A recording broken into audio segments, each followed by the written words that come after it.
Noé e o recomeço da vida. Esta é a lição número 7 da classe de adolescentes. E responda para mim: quantos pares de animais foram colocados na arca de Noé? Veja que não é pegadinha. Fique aqui comigo que você saberá que você aprendeu isso errado. Mas se você acertar essa resposta, eu vou te dar um coração, mas deixa aqui no comentário que você acertou. Apesar que eu acho difícil de você acertar essa. A mensagem: mas o Senhor Deus aprovava o que Noé fazia. Gênesis capítulo 6, versículo 8. Vamos descobrir. Imagina Deus olhar para a terra e encontrar apenas um homem que lhe agrade. Isto é o que aconteceu nos dias de Noé e sua família. O pecado dominava a terra de forma tão intensa que somente esse justo buscava andar de forma reta diante do Criador. Eu quero te chamar a atenção para uma situação que nós falamos muito e, de fato, é verdade, né? De modo geral, há quem diga, né, que um tomate podre danifica todos os outros, né? Faz com que todos os outros tomates fiquem podres também. Bom, se tratando de tomates, sim, é verdade. Entretanto, nós não podemos falar isso na questão cristã. Por que não? Porque vemos que Noé vivia num mundo completamente perdidos, né? Todo o mundo perdido, não Noé.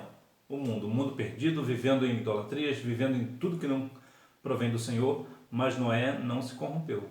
Noé era justo diante de Deus, era tão justo que Ezequiel deu testemunho, né? Menciona, né, sobre a questão da justiça, né? Você pode ver em Ezequiel capítulo 14, versículo 14, que Noé, por sua reta justiça, se salvaria.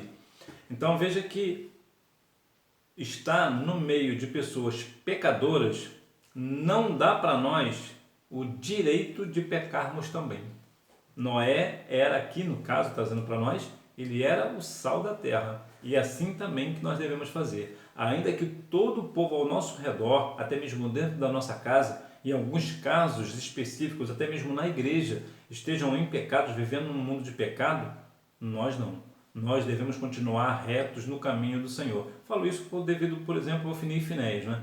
Que eram da linha sacerdotal, estavam na igreja, né? Trazendo aqui para nós, né? Que lá não era igreja, o nome era outro termo, mas faziam coisas execráveis, coisas terríveis diante do Senhor, profanavam o nome do Senhor. Ou seja, mesmo na igreja, as pessoas faziam coisas ruins.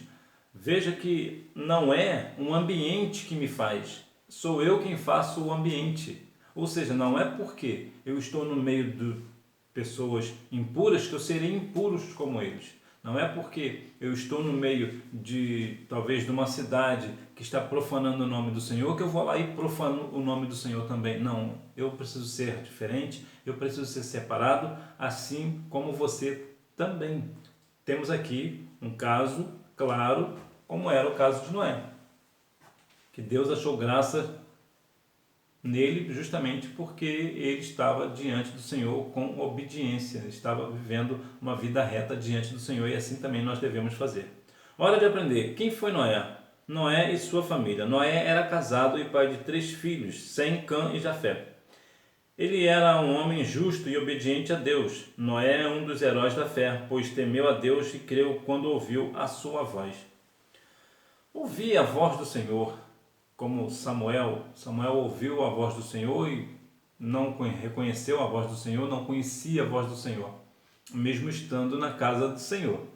Quantas vezes, quantos de nós estamos na casa do Senhor e nós não conhecemos ainda a voz do Senhor? Por quê? Porque nós ainda não temos intimidade com o Senhor. Já viu que há pessoas que você conhece pela voz? Seu pai quando chega, por exemplo, você sabe que é ele. Pela voz, não é meu pai que chegou, é a minha mãe. Por quê? Por causa da voz. E por que nós reconhecemos por causa da voz? Porque toda voz é única. Por exemplo, não existe no mundo ninguém que tenha uma voz idêntica à sua. Todas as vozes são completamente diferentes. Tem algumas vozes que são muito parecidas. Tem muitas vozes. Eu vou te dar um exemplo aqui clássico. Muito provavelmente você já deve ter ouvido a banda Catedral, pelo vocalista Kim. O Kim tem uma voz muito parecida com a voz do Renato Russo, que era líder da banda Legião Urbana. Outra questão é que é possível também que você tenha ouvido o Roberto Carlos alguma vez, talvez seus pais ouviram. Roberto Carlos tem uma voz muito parecida com a voz do J Neto, que é um cantor cristão.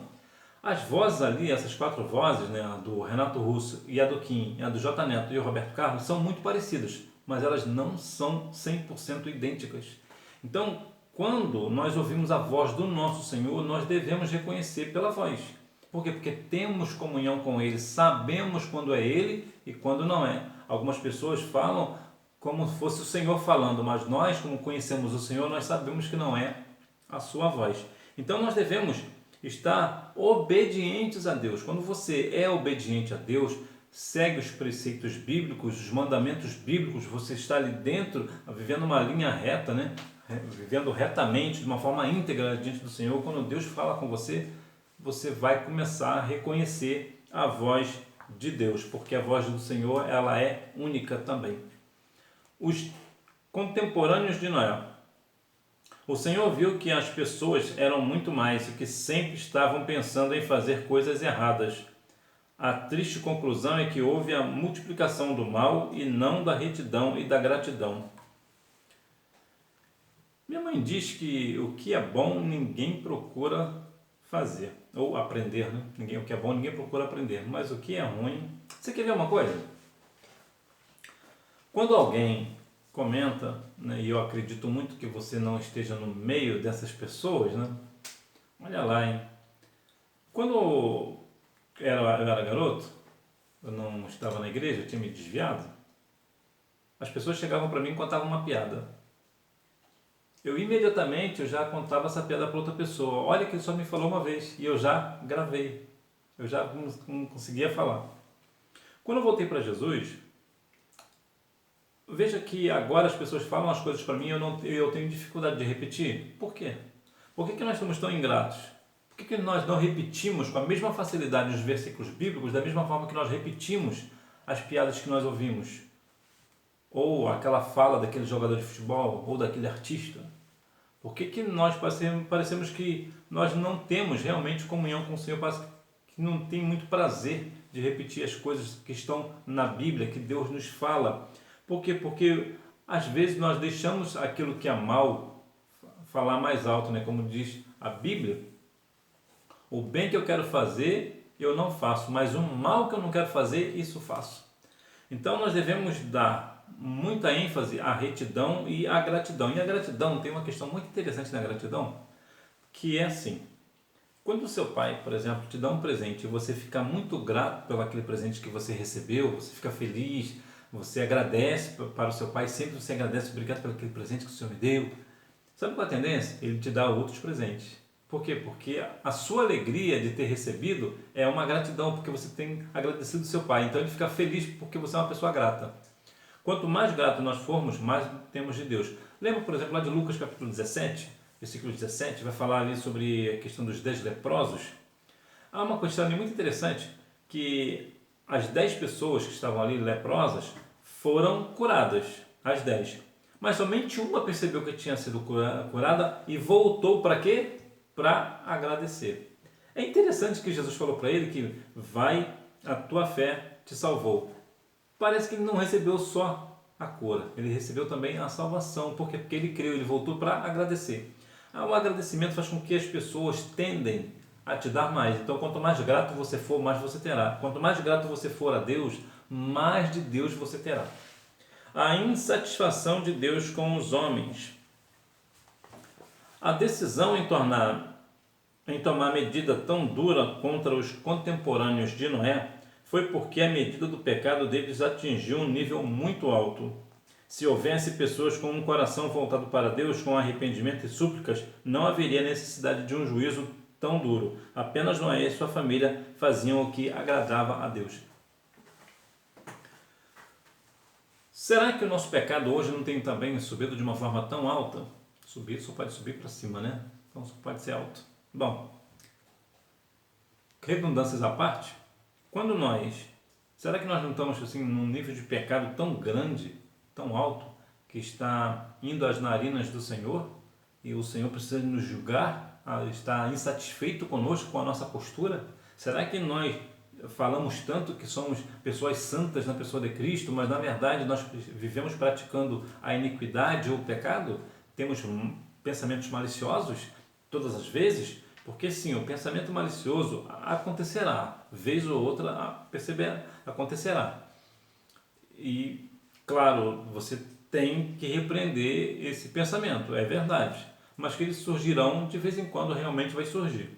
Eu, por exemplo, de vez em quando tenho alguns pensamentos que só o sangue do Cordeiro, e eu repreendo em nome de Jesus na hora, porque eu sei que aquilo não é de Deus. E por que isso? Porque, de fato, a nossa natureza ela é pecaminosa, a nossa natureza tende para o pecado, mas nós não devemos deixar o pecado nos dominar. Somos nós que dominamos o pecado, ou seja, nós apartamos, né? Nós não queremos pecar, nós nos afastamos, né? O Senhor disse para Caim, né? O pecado jaz à porta.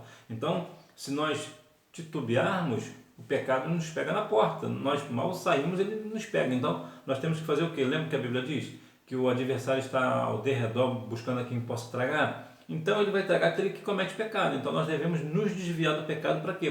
Para que o Senhor não fique insatisfeito conosco. Nós devemos agradar ao Senhor. Como nós agradamos ao Senhor? Com a nossa fé em seu Filho Jesus Cristo e fazendo, praticando aquilo que a Bíblia nos manda praticar. Ou seja, estamos distantes cada vez mais do pecado, nos distanciamos do pecado, para que assim o Senhor seja glorificado em nossa vida. Deus manda o dilúvio, o anúncio das muitas águas. E aí, você já respondeu a minha pergunta? Quantos animais foram colocados na arca de Noé?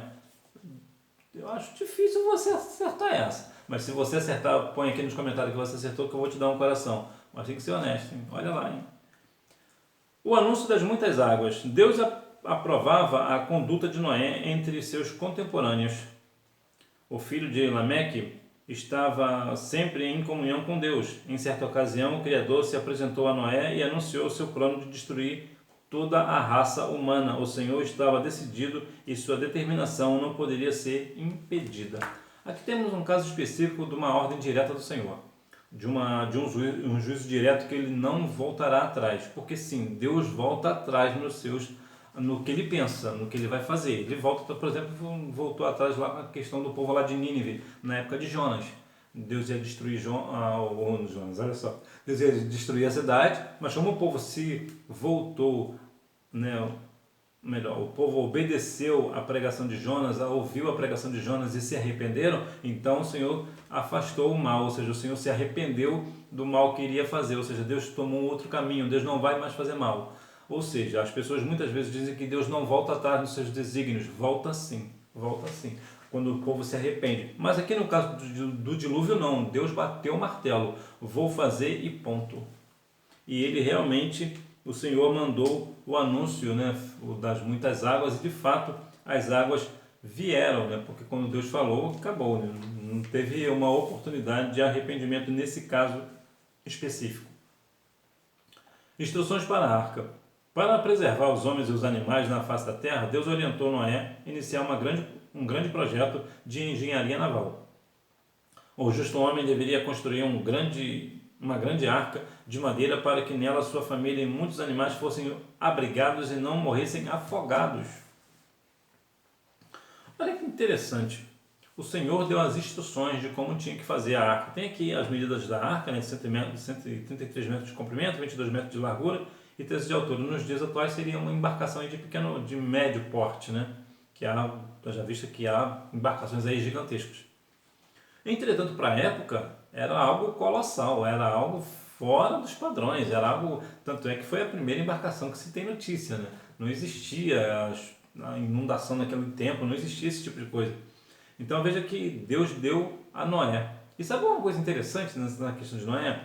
Que Noé construiu a arca. Noé foi lá e construiu a arca. E é interessante porque a dificuldade, porque se você, aí juntamente com seus amigos, tente fazer uma arca em miniatura. Nem precisa ser grande não. Faça aí uma de 1,5 m. Vê se você consegue. É difícil de fazer, é muito difícil de fazer. Uma arca pequena, imagina uma arca desse tamanho, mais de 100 metros de comprimento. Veja o tamanho. E por que Deus fez isso? Porque Deus tinha em mente salvar Noé e sua família.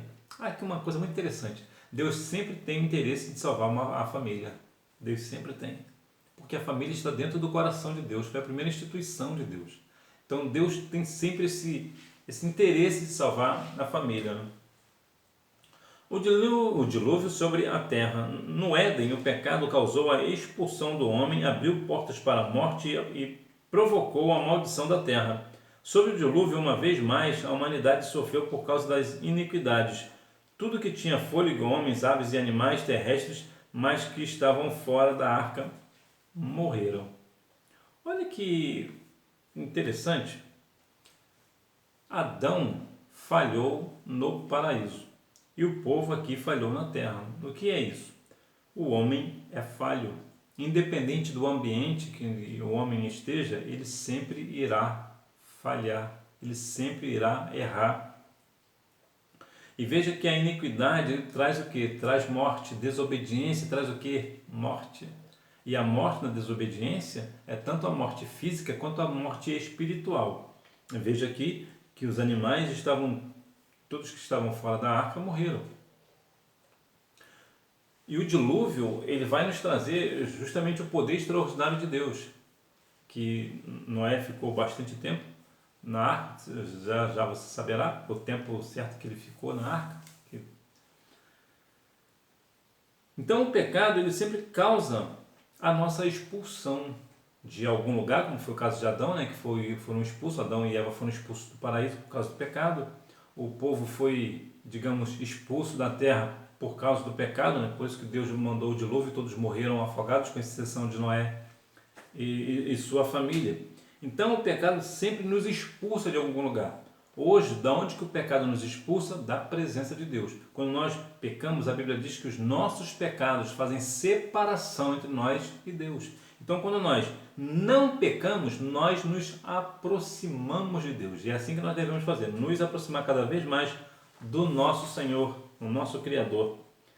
A aliança de Deus com Noé e toda a criação. O fim do dilúvio. Noé, para verificar as condições da terra da janela da arca, soltou um corvo, que foi e voltou, sem encontrar a terra seca. E depois soltou também uma pomba. Depois de 7 dias, soltou novamente a pomba, que dessa vez levou ao patriarca uma folha de oliveira. Por fim, em mais 7 dias, tornou a soltar a ave, que não mais retornou para a arca. Muito interessante que as pessoas dizem que quando Noé soltou o corvo, ele não voltou para a arca, voltou sim.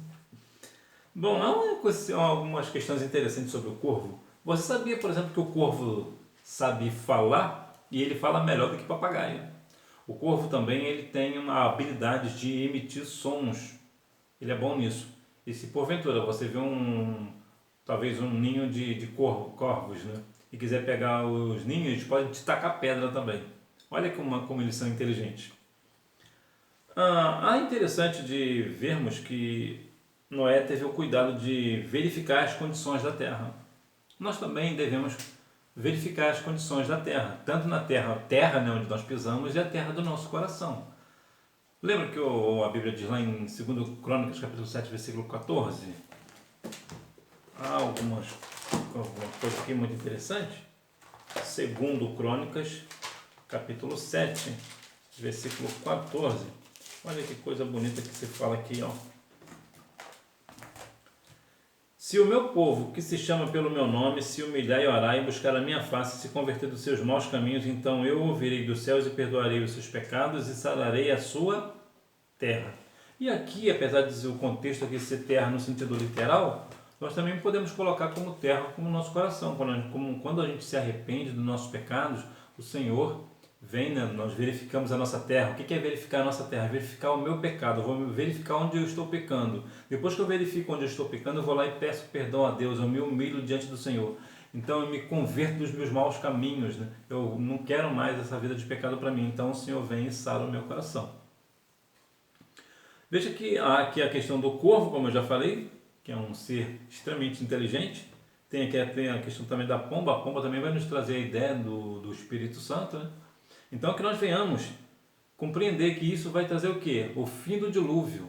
O que é isso? O fim das tormentas, o fim das águas, o fim do fim, se é que você me entende. É o fim de toda a destruição. É o fim que Deus destruiu o homem, né? Deixou ali uma família para que assim a terra volte a ser habitada. Noé sai da arca. Nesse novo cenário, a primeira coisa que Noé fez foi construir um altar para adorar a Deus. Homens e mulheres que temem a Deus estão sempre preocupados em buscar ao Senhor em oração e súplicas, independente das circunstâncias. Este ponto aqui do construir um altar para adorar a Deus, que foi a primeira coisa que Noé fez, tem 2 pontos aqui. Isso aqui tem a ver com a pergunta que eu te fiz, de quantos animais foram colocados na arca. Tem a ver com este ponto aqui. E outro ponto daqui que nos traz é, quando você chega num lugar, trazendo aqui para nós devemos fazer o quê?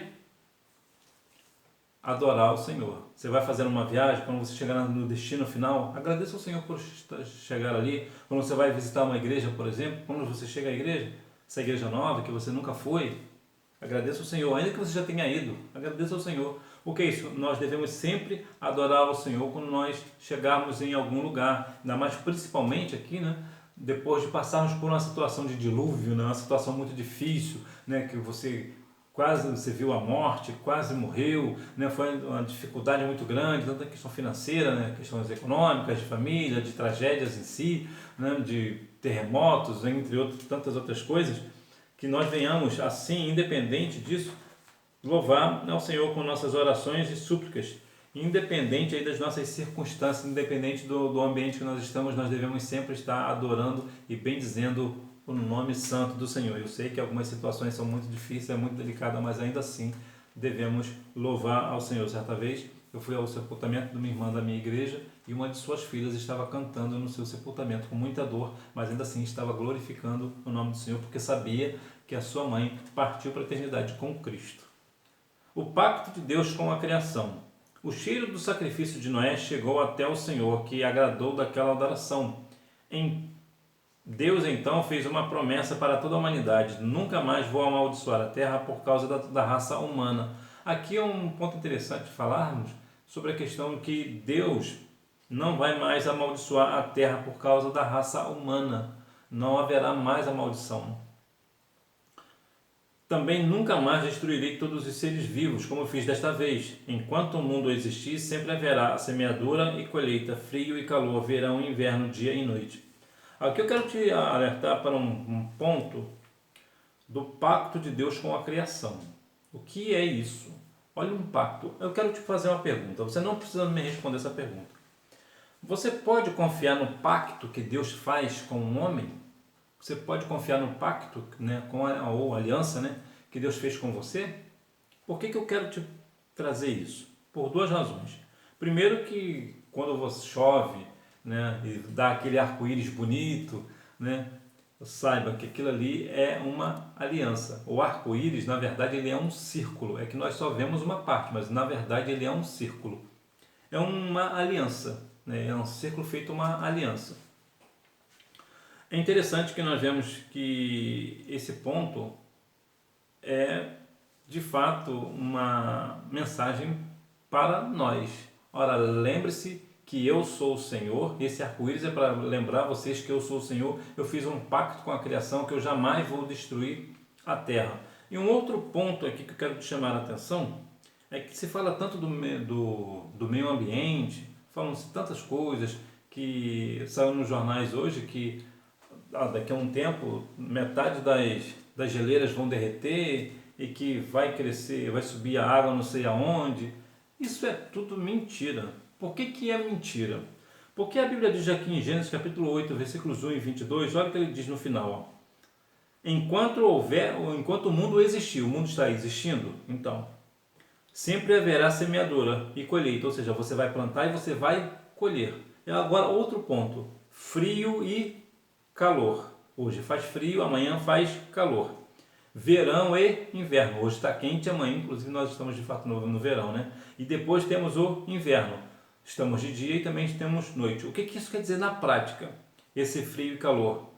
Hoje existem geleiras, amanhã com o calor elas vão derreter, mas quando voltar ao frio elas congelam de novo. Isso é o ciclo da vida.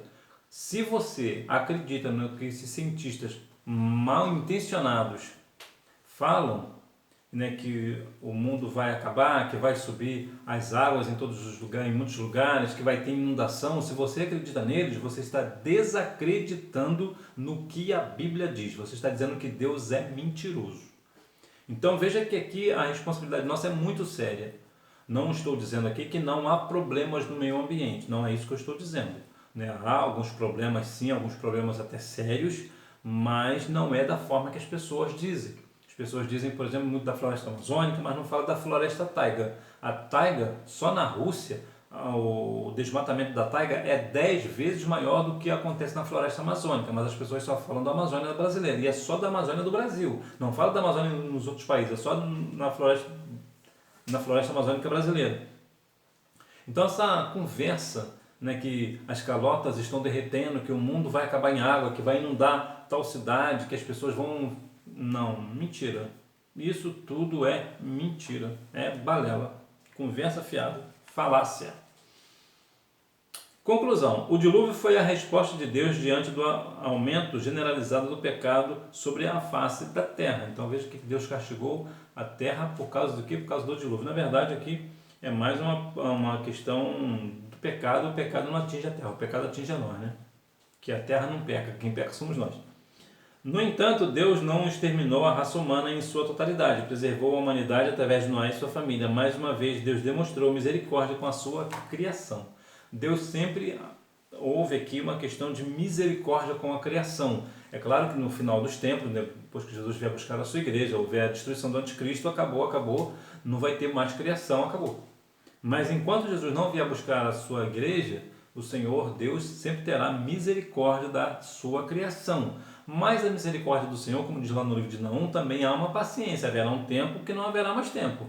Há pessoas que partem para a eternidade e partem para a eternidade sem Cristo porque abusou da paciência do Senhor. Vamos lá. Quantos pares de animais foram colocados na arca de Noé? Eu vou te dizer. Foram 7 pares de animais limpos, 1 par de animal impuro e 7 pares de aves. Está em Gênesis capítulo 2, Gênesis capítulo 7, versículos 2 e 3. Você pode confirmar isso aí na sua Bíblia. Aí você fala, então por que a Bíblia diz sobre a questão de somente 1 e 1? Lembra que eu te falei sobre a questão do sacrifício? Que tinha a ver com a resposta? Então, quando Noé chegou, o que ele fez? Ele fez um sacrifício. Como é que ele ia fazer sacrifício se não houvesse animais para ele fazer sacrifício? Ele só fez sacrifício porque ele tinha 7 pares de animais limpos e 7 pares de aves. As aves e os animais limpos podem fazer sacrifícios, por isso foram colocados 7. Como o animal impuro não se faz sacrifício, não fazia sacrifício com animais impuros, então só precisava de um casal, de cada animal impuro. O elefante, por exemplo, é um animal impuro, né? O porco é um animal impuro. O peru, que as pessoas comem tanto no Natal, também é um animal impuro, entre tantos outros. É claro que o peru na época não existia, né? Então, pelo menos pelo que as pessoas dizem, não, né? Bom, mas isso não vem ao caso aqui para nós. Então, não foi um par de cada animal. Foram colocados, mais uma vez, 7 pares de animais limpos, 7 pares de aves e 1 par de animal impuro. Mais uma vez, Gênesis capítulo 7, versículos 2 e 3. Vamos praticar. Número 1. Marque assim de cima para baixo. V, F, V, V, F. Número 2, 8 pessoas. Número 3, cerca de 1 ano. Número 4, o Criador colocou no céu o arco-íris. Então, toda vez que você vê o arco-íris, não pense você nas questões da homossexualidade, sobre as questões que as pessoas dizem hoje, sobre o movimento LGBTQIA+. O símbolo do arco-íris é um símbolo cristão, é bíblico. Eles tomaram para eles, em parte, eles acham que é Deus, mas na verdade é um pacto que Deus fez com a criação. Mas mais uma vez eu preciso deixar claro, nós devemos respeitar as pessoas que pertencem ao grupo LGBTQIA+, mas nós devemos também falar para eles sobre a questão do pecado. Nós não devemos nos calar diante do pecado da homossexualidade. Nós devemos ser firmes, taxativos, com amor e respeito, justamente porque nós amamos o grupo LGBTQIA+, que nós falamos do amor de Jesus para eles, para que eles assim venham se arrepender dos pecados e venham morar conosco nas mansões celestiais. Que Deus é que Deus continue abençoando a sua vida, que você tenha uma boa, não deixe de ir à escola bíblica dominical, até porque quem faz a escola é o aluno. Tchau!